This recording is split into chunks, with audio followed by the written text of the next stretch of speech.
IPhone users అందరికీ ఒక good news అని చెప్పుకోవచ్చు. ఎందుకంటే మనకి iOS 18లో అయితే యాపిల్ అయితే 3 మెయిన్ ఫ్యూచర్స్ని అయితే తీసుకొని వచ్చింది. వాటిలో నెంబర్ 1 మనకి కాల్కి సంబంధించింది. ఐఫోన్ కోసం చాలా మంది అయితే వెయిట్ చేస్తూ ఉంటారు. అదే యాపిల్లో కాల్ రికార్డింగ్. ఐఫోన్లో మనం ఇప్పుడు అన్ని కాల్స్ అయితే రికార్డ్ చేసుకోవచ్చు. కాకపోతే మ్యాక్సిమం మనం కాల్ రికార్డింగ్ చేసేటప్పుడు అయితే అవతల వాళ్ళకైతే కాల్ రికార్డ్ అవుతుంది అని చెప్పి వాళ్ళకి సిగ్నల్ అయితే ఇస్తుంది.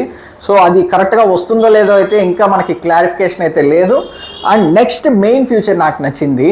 దీంట్లో మనకి హోమ్ ఐకాన్స్ ఉన్నాయి కదా, ఈ ఐకాన్స్ని అండ్ మనకి పైనుంచి నోటిఫికేషన్ ఇవి ఉన్నాయి కదా, వీటిని అయితే మనం కస్టమైజ్ చేసుకోవచ్చు, సైజుని కానీ కలర్స్ని కానీ.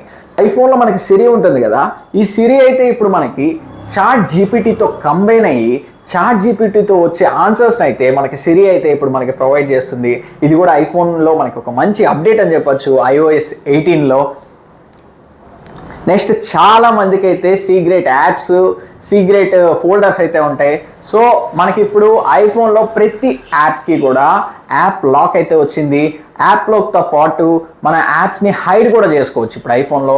ఇది కూడా iOSలో మనకు ఒక మంచి అప్డేట్ అని చెప్పొచ్చు iOS 18లో.